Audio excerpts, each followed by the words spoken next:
यावानर्थ उद्पाने सर्वतः संप्लुतोदके तावान सर्वेषु वेदेषु ब्राह्मणस्य विजानतः। श्री भगवान ने कहा, एक छोटे से कूप का सारा कार्य एक विशाल जलाशय से तुरंत पूरा हो जाता है। इसी प्रकार वेदों के आंतरिक तात्पर्य को जानने वाले को उनके सारे प्रयोजन सिद्ध हो जाते हैं।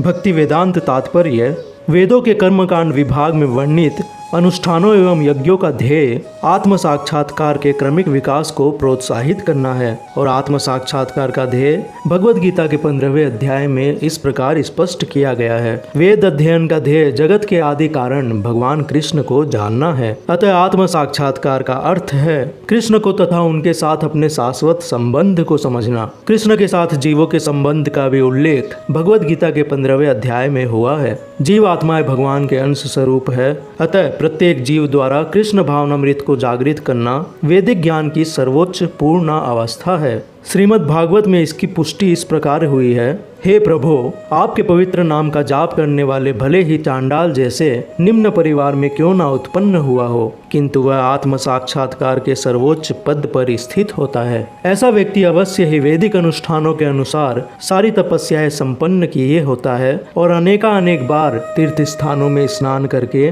वेदों का अध्ययन किए होता है। ऐसा व्यक्ति आर्य कुल में सर्वश्रेष्ठ माना जाता है। अतः मनुष्य को इतना बुद्धिमान तो होना ही चाहिए कि केवल अनुष्ठानों के प्रति आसक्त न रहकर वेदों के उद्देश्य को समझे और अधिकाधिक इंद्र तृप्ति के लिए ही स्वर्ग लोक जाने की कामना न करे। इस युग में सामान्य व्यक्ति के लिए न तो वैदिक अनुष्ठानों के समस्त विधि विधानों का पालन करना संभव है और न सारे वेदांत तथा उपनिषदों का सर्वांग अध्ययन कर पाना सहज है। वेदों के उद्देश्य को संपन्न करने के लिए प्रचुर समय, शक्ति, ज्ञान तथा साधन की आवश्यकता होती है। इस युग में ऐसा कर पाना संभव नहीं है, किंतु वैदिक संस्कृति का परम लक्ष्य भगवान नाम कीर्तन द्वारा प्राप्त हो जाता है, जिसकी संस्तुति पतित आत्माओं के उद्धारक भगवान चैतन्य द्वारा हुई है। जब भगवान चैतन्य से महान वैदिक पंडित प्रकाशानंद सरस्वती ने पूछा कि आप वेदांत दर्शन का अध्ययन न करके एक भावुक की भांति पवित्र नाम का कीर्तन क्यों करते हैं, तो भगवान चैतन्य ने उत्तर दिया